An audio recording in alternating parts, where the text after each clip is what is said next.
Jai Janendra all of you and welcome to the 49th class of CA Inter Auditing and Assurance on our YouTube channel named CA Lavish Purvi. Subscribe the channel if not yet done and press the bell icon so as to receive the notifications of our new videos. So continuing with chapter number 6, coming to page number 6.7, topic 3.2, impact of IT related risks on substantive audit controls and reporting. In our earlier class, we have discussed IT related risk. Now, what is the impact of these risks on the audit? तो auditor को क्योंकि audit करनी है तो उसको पता होना चाहिए कि जो रिस्क है इसका उसके सब्सटेंटिव ऑडिट पे या फिर वो जो कंट्रोल्स की टेस्टिंग करेगा या फिर जो रिपोर्टिंग करेगा उस पर क्या फ़र्क पड़ेगा। तो इम्पैक्ट क्या होगा सब्सटेंटिव ऑडिट पे। जब कंट्रोल मतलब कि रिस्क इन्वॉल्व होगा तो ऑडिटर रिलाई नहीं कर सकता on the data which is obtain from the system, because system जो है वहाँ पर तो रिस्क इन्वॉल्व है। दूसरा, सिस्टम डाटा एंड रिपोर्ट जो है वो tested substantively for completeness and accuracy, मतलब उसको उनकी कंप्लीटनेस और एक्यूरेसी चेक करनी पड़ेगी। एंड साथ के साथ ही उसको ज़्यादा ऑडिट एविडेंस चाहिए होंगे for believing on these controls which are existing in the entity. उसके बाद इम्पैक्ट ऑन कंट्रोल्स क्या होगा, वो रिलाई नहीं कर सकता on the automated control system calculation and accounting procedure जो कि एप्लीकेशन बिल्ट इन है, मतलब कि जो ऑटोमेटेड कंट्रोल्स हैं उन पे वो रिलाई नहीं कर सकता।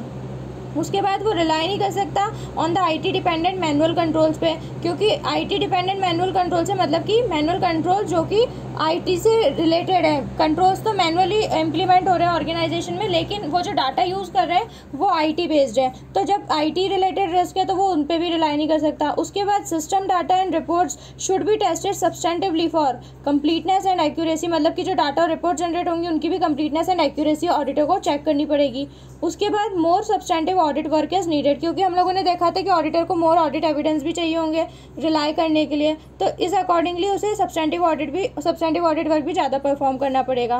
तो ये तो हो गई कि उसका एक तरीके से वर्किंग लेवल जो होगा वो इंक्रीज़ हो जाएगा। अब रिपोर्टिंग पे क्या इम्पैक्ट आएगा उसको कम्युनिकेट करना पड़ेगा TCWG से इन रिस्क से रिलेटेड, और साथ के साथ ही उसकी ऑडिट रिपोर्ट जो होगी वो भी वो मॉडिफाइड कर सकता है, क्योंकि मॉडिफाइड रिपोर्ट मतलब कि वो क्वालिफाइड, एडवर्स या फिर डिस्क्लेमर ऑफ ओपिनियन कुछ भी दे सकता है। तो यहाँ पर in all the above scenarios it is likely that auditor will be required to obtain more audit evidence and perform additional audit work, मतलब कि उसको ज़्यादा वर्किंग करनी पड़ेगी और उसको साथ के साथ ही ज़्यादा ऑडिट एविडेंसेस ऑब्टेन करने पड़ेंगे। लेकिन the auditor should also be able to demonstrate how the risk were identified. उसको ये तो पता है कि रिस्क इन्वॉल्व है, लेकिन उसको डेमोन्स्ट्रेट मतलब एक तरीके से बोल सकते हैं उसको डॉक्यूमेंट क्या करना पड़ेगा कि ये जो रिस्क उसने आइडेंटिफाई करे हैं ये उसे कैसे मिले, एंड साथ के साथ ही ऑडिट एविडेंसेस जो उसे ऑब्टेन हुए हैं and validated to address these IT risk, और उसको क्या ऑडिट एविडेंस मिले जिसके बेसिस पे उसने इन रिस्क को वैलिडेट करा कि हाँ ये रिस्क इन्वॉल्व है। अब जब हम लोगों ने ये पढ़ा था impact on substantive audit, impact on controls and impact on reporting, तो इससे रिलेटेड इसको समराइज करके 3 पॉइंट्स दे रखे हैं। तो ये इसी की समरी तो आप इन्हें काट भी सकते हैं या फिर एक बार रीड करके छोड़ भी सकते हैं, क्योंकि मेन आपको पॉइंट्स में आंसर लिखना होता है पेपर में भी। उसके बाद यहाँ पर बोल रहा है कि complexity, automation and dependence of the business operations on IT system increases, तो the severity and the impact of IT risk to increases accordingly, मतलब जितना ज़्यादा ऑटोमेटेड कंट्रोल्स पे डिपेंडेंट रहेगा या फिर IT सिस्टम पे डिपेंडेंट रहेगी एंटिटी, उतना ही ज़्यादा IT रिस्क इंक्रीज होने के चांसेस हैं। तो ऑडिटर को अप्लाई करना पड़ेगा उसका प्रोफेशनल जजमेंट जब वो डिटरमाइन और असेस करेगा इन रिस्क को, और अकॉर्डिंगली उसको अपने रिस्पॉन्सेज प्लान करने पड़ेंगे कि कितना रिस्क इन्वॉल्व है, उसको जजमेंट बेसिस पे आइडेंटिफाई करना पड़ेगा एंड अकॉर्डिंगली वो अपने फर्दर ऑडिट प्रोसीजर्स परफॉर्म करेगा। अब इन रिस्क को मिटिगेट करने के लिए and to maintain the confidentiality, integrity and availability and security of the data, companies को क्या इंप्लीमेंट करने पड़ते हैं IT कंट्रोल्स। अभी हम लोगों ने क्या पढ़ा है IT रिस्क, और उसका इम्पैक्ट क्या होगा ऑडिट पे। लेकिन अब इन रिस्क को मिटिगेट करने के लिए या ख़त्म करने के लिए या फिर integrity and availability and security of data maintain करने के लिए एंटिटी जो है वो IT कंट्रोल्स इंप्लीमेंट करती है ऑर्गेनाइजेशन में। तो types of control in an automated environment क्या क्या होते हैं, मतलब कि IT कंट्रोल्स क्या क्या होते हैं, जनरल IT कंट्रोल्स हो गए, एप्लीकेशन कंट्रोल्स हो गए एंड IT डिपेंडेंट कंट्रोल्स हो गए। तो सबसे पहला आता है जनरल कंट्रोल्स। नाम से पता लग रहा है जनरल कंट्रोल्स मतलब जो नॉर्मल IT कंट्रोल जो एंटिटी में ऑपरेट करते हैं, और या फिर ये कह सकते हैं कि ये नॉर्मल फंक्शनिंग को सपोर्ट करते हैं नॉर्मल IT कंट्रोल्स। तो इनको ये जो होते हैं ये होते हैं policies and procedures that relates to many application and support the effective functioning of the application controls. क्योंकि एप्लीकेशन कंट्रोल्स तो पर्टिकुलर किसी एप्लीकेशन से रिलेटेड या पर्टिकुलर किसी चीज़ के लिए कंट्रोल्स होते हैं, लेकिन उनको जो बैकग्राउंड में सपोर्ट कर रहे होते हैं वो होते हैं general IT controls. These apply to main frame, mini frame and end user environment. अब उसके बाद ये जो जनरल IT कंट्रोल्स होते हैं ये maintain the integrity of the information and the security of the data. Commonly include controls over the following, मतलब general IT controls commonly include controls over the data centre and network operations हो गए, program changes में SS security या फिर application system का acquisition, development and maintenance. ये जो 4 points हैं कि general IT controls includes control over the following, ये आपके अटेम्प्ट के लिए बहुत ज़्यादा इंपॉर्टेंट है। उसके बाद ये जो IT कंट्रोल्स होते हैं ये जनरली इम्प्लीमेंट होते हैं, मतलब कि इनका ऑब्जेक्टिव क्या होता है, to mitigate the IT specific risk and applied commonly across multiple IT system. मतलब कि एक साथ बहुत सारे IT सिस्टम्स में ये कंट्रोल्स इम्प्लीमेंट होते हैं, IT सिस्टम्स में भी, एप्लीकेशंस में भी और बिजनेस प्रोसेसेस में भी एक साथ बहुत इम्प्लीमेंट होते हैं। तो इनको हम लोग परवेसिव कंट्रोल्स भी बोल सकते हैं, इनडायरेक्ट कंट्रोल्स भी बोल सकते हैं। परवेसिव इसलिए क्योंकि ओवरऑल ऑर्गेनाइजेशन लेवल पे एक साथ इम्प्लीमेंट होते हैं, और इनडायरेक्ट कंट्रोल्स इसलिए क्योंकि इनडायरेक्टली सारे दूसरे जो कंट्रोल्स ऑपरेट कर रहे हैं एंटिटी में उन्हें सपोर्ट भी करते हैं, तो इसलिए इनडायरेक्ट कंट्रोल्स भी बोला जाता है। तो अब ये general IT controls commonly include controls over the data centre and network operation.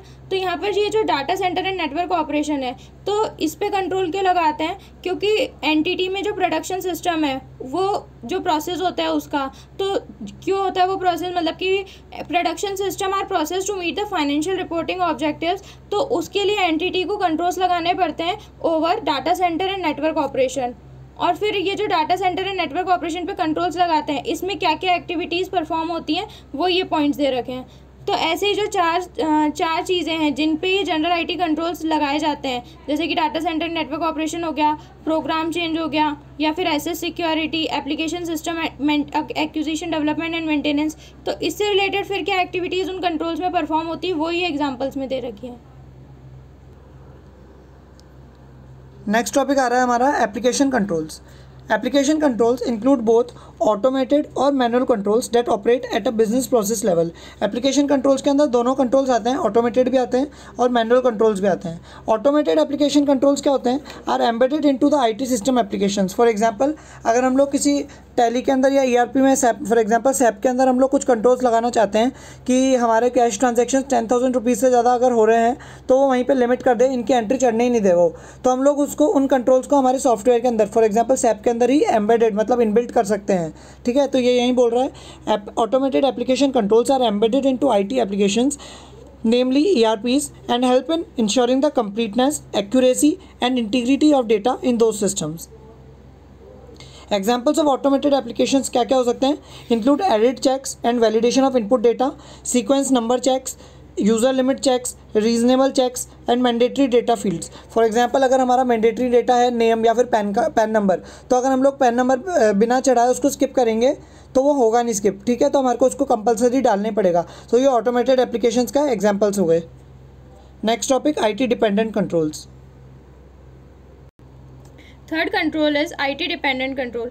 As the name suggest ये कंट्रोल्स जो होते हैं वो डिपेंडेंट होते हैं IT पे। तो IT dependent controls are basically manual controls that make use of some form of data or information or report produced from IT system and application। जैसे कि IT ने कोई रिपोर्ट प्रोड्यूस करके कि इतने ट्रांजेक्शन जो हैं वो 10,000 से ऊपर के हैं, अकॉर्डिंगली फिर क्या होगा, मैनुअल कंट्रोल्स परफॉर्म किए जाएंगे कि इनको ऑथोराइजेशन की ज़रूरत है, इनको नहीं है। तो ये चीज़ हो गई IT डिपेंडेंट कंट्रोल्स। अब कंट्रोल इज परफॉर्म मैनुअली, लेकिन design effectiveness of such controls depend किस पे करेगी, रिलायबिलिटी ऑफ सोर्स डाटा पे। और सोर्स डाटा कहाँ से आएगा, IT से।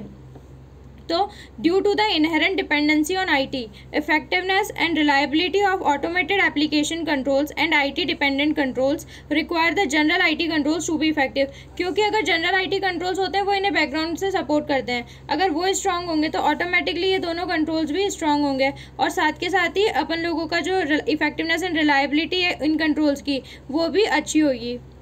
उसके बाद जनरल IT कंट्रोल्स और एप्लीकेशन कंट्रोल्स का रिलेशन क्या है, तो ये जो दोनों कंट्रोल्स है ये इंटर रिलेटेड हैं, और साथ के साथ ही general IT controls needed to support the functioning of the application controls, क्योंकि जो जनरल आईटी कंट्रोल्स होते हैं वो हम लोगों ने देखा था इनडायरेक्ट कंट्रोल्स होते हैं जो सपोर्ट करते हैं किसको, एप्लीकेशन कंट्रोल्स को। एंड ये दोनों ही कंट्रोल्स रिक्वायर्ड होते हैं to ensure the completeness and accuracy of the information processing through IT system. मतलब कि आईटी सिस्टम में जो इन्फॉर्मेशन प्रोसेस होती है उसके लिए इन दोनों कंट्रोल्स की रिक्वायरमेंट होती है। उसके बाद ये तो हम लोगों ने अभी पढ़े कि एंटिटी की क्या कंट्रोल्स लगाएगी ऑर्गेनाइजेशन में ताकि वो रिस्क को मिटिगेट कर सके। अब ऑडिटर क्या करेगा, ऑडिटर इन कंट्रोल्स को चेक करने के लिए या इन रिस्क को आइडेंटिफाई करने के लिए क्या लगाएगा, टेस्टिंग मेथड्स। तो having learn about the various IT controls, let us understand different ways of testing is performed in this automated environment. तो there are 4 types of audit test that should be used by the auditor. कौन कौन से test auditor use करेगा, inquiry हो गया, observation हो गया, inspection हो गया, रीपरफॉर्मेंस हो गया। हम लोगों ने पुराने चैप्टर्स में देखा था कि बहुत सारे ऑडिट के तरीके होते हैं जो कि ऑडिटर यूज़ कर सकता है फॉर कलेक्टिंग ऑडिट एविडेंस। लेकिन इस ऑटोमेटेड एनवायरनमेंट में जब वो ऑडिट परफॉर्म कर रहा है तो जो मेथड जो कि वो यूज़ कर सकता है टेस्टिंग के लिए वो क्या क्या है, inquiry, observation, inspection and reperformance. तो इसमें भी अब स्पेसिफिकली इन लोगों ने बोल रखा है कि inquiry is the most efficient at audit test but it is also given the least audit evidence. मतलब कि इंक्वायरी एफिशिएंट तो है लेकिन ये सबसे कम ऑडिट एविडेंस प्रोवाइड करता है। हैंस इंक्वायरी को हम लोग हमेशा कॉम्बिनेशन में यूज़ करते हैं विद अदर टेस्टिंग मेथड्स। अब inquiry alone is not sufficient. क्यों, और ये एफिशिएंट क्यों है, एफिशिएंट मतलब सो एफिशिएंट मीन्स एफिशिएंसी, मतलब कि रिसोर्सेज जो अवेलेबल हैं उनका टाइमली मतलब कि अच्छे से यूटिलाइजेशन हो रहा है कि नहीं हो रहा है, मतलब ऑप्टिमल यूटिलाइजेशन ऑफ रिसोर्सेज। तो ये तो हो गई इंक्वायरी की बात। अब रीपरफॉर्मेंस जो टेस्टिंग मेथड है ये सबसे ज़्यादा इफेक्टिव मेथड है। इफेक्टिव मतलब कि ऑब्जेक्टिव जो हैं, जैसे ऑडिट का ऑब्जेक्टिव क्या, रिपोर्टिंग करना, तो वो टाइमली बेसिस पे अचीव हो रही कि नहीं हो रहा है, वो होता है इफेक्टिवनेस का मीनिंग। तो reperformance is most effective as an audit test and gives the best audit evidence. Inquiry जो है वो सफिशिएंट ऑडिट एविडेंस नहीं प्रोवाइड कर सकता, मतलब कि लीस्ट ऑडिट एविडेंस प्रोवाइड करता है। वहीं रीपरफॉर्मेंस जो है वो बेस्ट ऑडिट एविडेंसेस प्रोवाइड करता है और साथ के साथ ही इफेक्टिव भी है। लेकिन testing by reperformance could be very time consuming and least efficient most of the time. मतलब कि एफिशिएंट का हम लोगों ने मीनिंग देखा था क्या होता है, एफिशिएंसी मतलब कि रिसोर्सेज जो हैं वो टाइमली बेसिस पे वो ऑप्टिमल मैनर में यूज़ होना। तो यहाँ पर लीस्ट एफिशिएंट इसलिए क्योंकि यहाँ पर टाइम ज़्यादा लग रहा है, टाइम भी एक रिसोर्स होता है, तो यहाँ पर बहुत ज़्यादा टाइम कंज्यूमिंग हो जाता है रीपरफॉर्मेंस करना, तो इसलिए यहाँ पर ये लीस्ट एफिशिएंट है। तो generally applying inquiry in combination with inspection, inquiry और इंस्पेक्शन का अगर कॉम्बिनेशन यूज़ करेगा auditor, gives the most effective and efficient audit evidence. मतलब कि रिसोर्सेज भी ऑप्टिमल मैनर में यूज़ होंगे, साथ के साथ ही टाइमली बेसिस पे ऑडिट ऑब्जेक्टिव भी अचीव हो जाएगा। However which audit test to use when and in what combination is also a matter of professional judgment। क्योंकि कौन सा टेस्ट यूज़ करना है उसे, किस कॉम्बिनेशन को यूज़ करना है उसे, ये भी एक प्रोफेशनल जजमेंट है ऑडिटर का and will very depending on the several factors. और ये किन किन बहुत सारे फैक्टर्स पे डिपेंड करेगा, इंक्लूडिंग रिस्क असेसमेंट हो गया, control environment, desired level of evidence is required etcetera. तो ऑडिटर को डॉक्यूमेंट करना पड़ेगा जो उसने नेचर ऑफ टेस्ट मतलब कि या फिर उसने कॉम्बिनेशन ऑफ टेस्ट जो डिसाइड करा है कि उसे परफॉर्म करना है उसको वो डॉक्यूमेंट करेगा, applied along with the judgments in the audit file as required by S 230। साथ के साथ ही उसने जो जजमेंट्स लिए हैं उनको भी उसको डॉक्यूमेंट करना पड़ेगा as per the requirement of S 230। अब यहाँ पर when testing in an automated environment, मतलब कि जब ऑडिटर टेस्टिंग कर रहा होगा ऑटोमेटेड एनवायरनमेंट में तो उसको कॉमन मेथड्स, अभी हम लोगों ने क्या पढ़े, टेस्टिंग के तरीके कि उसको इंक्वायरी लगा सकता है, वो रीपरफॉर्मेंस लगा सकता है, लेकिन उसमें भी इंक्वायरी भी किस मेथड से करेगा वो ये दे रखे हैं। तो some of the more common methods are as follows. सबसे पहला मेथड है ऑब्टेन करना understanding of how automated transaction process होते हैं, walk through of one end to end transaction using a combination of inquiry, observation and inspection. मतलब कि वो किसी एक ट्रांजैक्शन का पूरा वॉक थ्रू लेगा, मतलब पूरे ट्रेल देखेगा कि कैसे वो ट्रांजैक्शन प्रोसेस हो रहा है, तो उससे उसको आइडिया लग जाएगा, अंडरस्टैंडिंग हो जाएगी उसको ऑटोमेटेड ट्रांजैक्शन कैसे प्रोसेस होता है। उसके बाद observe how a user processes transaction under different scenarios. And third method is inspect the configuration defined in an application. मतलब कि कोई एप्लीकेशन है उसमें जो कन्फिग्रेशन है, कन्फिग्रेशन आईटी रिलेटेड टर्म है, तो वो जो कन्फिग्रेशन होता है उसको इंस्पेक्ट करेगा ऑडिटर।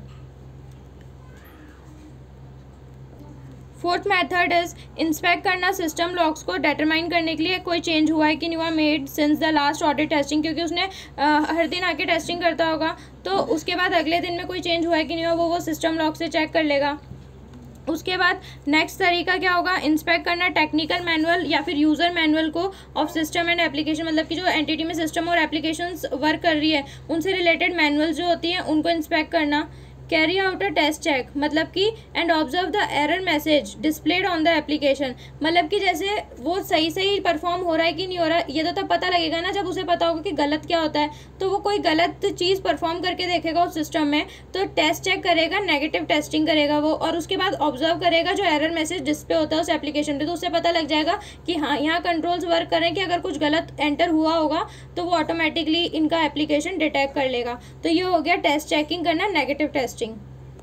उसके बाद conduct re performance using raw source data and independently applying formulae, business rules and और validations on the source data using computer assisted audit techniques, मतलब कि कोई नॉर्मल सा रॉ सोर्स डाटा जो कि रेलेवेंट नहीं है लेकिन उसको मतलब कि वो वापस से सारी कैलकुलेशन सारा री परफॉर्मेंस करेगा, जैसे कि एक नॉर्मल सा ट्रांजैक्शन प्रोसेस हो रहा है उस एप्लीकेशन में, और उसको री परफॉर्मेंस करके वो देखेगा कि सारे फॉर्मूलेज जो बिजनेस रूल्स है सारे वैलिडेशन सब अप्लाई करके देखेगा ताकि उसे ये पता लगे कि हाँ इस एप्लीकेशन में ट्रांजैक्शन एकदम सही तरीके से परफॉर्म हो रहा है या नहीं हो रहा।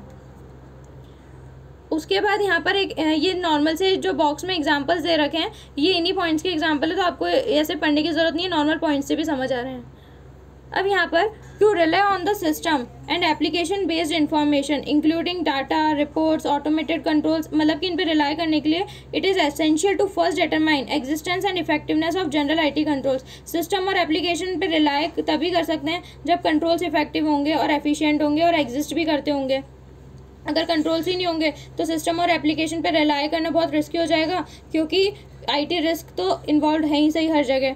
Where the general IT controls are not existing और एग्जिस्टिंग बट इनइफेक्टिव, मतलब कि एग्जिस्ट कर तो रहे हैं लेकिन इनइफेक्टिव ही एग्जिस्ट ही नहीं कर रहे, तो ऑडिटर को एसेस करना पड़ेगा इम्पैक्ट किसका, आईटी रिस्क का और कॉम्प्लेक्सिटी ऑफ ऑटोमेटेड एनवायरनमेंट का, कि कितना आईटी रिस्क का इम्पैक्ट क्या क्या पड़ सकता है अगर ये कंट्रोल्स एग्जिस्ट नहीं कर रहे हैं, और साथ के साथ ही ऑटोमेटेड एनवायरनमेंट कितना ज़्यादा कॉम्प्लेक्स है in which the business operation takes place, and plan alternative audit procedures in order to rely on the system based information. और फिर उसको क्या करना पड़ेगा, कुछ और ऑडिट प्रोसीजर्स परफॉर्म करने पड़ेंगे इन सिस्टम बेस्ड इंफॉर्मेशन पे रिलाई करने के लिए, क्योंकि आईटी कंट्रोल्स तो वर्क नहीं कर रहे तो उस वाले रूट से ऑडिट एविडेंस कलेक्ट करके वो सिस्टम पे रिलाई कर ले, ऐसा तो हो ही नहीं सकता, तो उसको दूसरे ऑडिट प्रोसीजर्स परफॉर्म करने पड़ेंगे।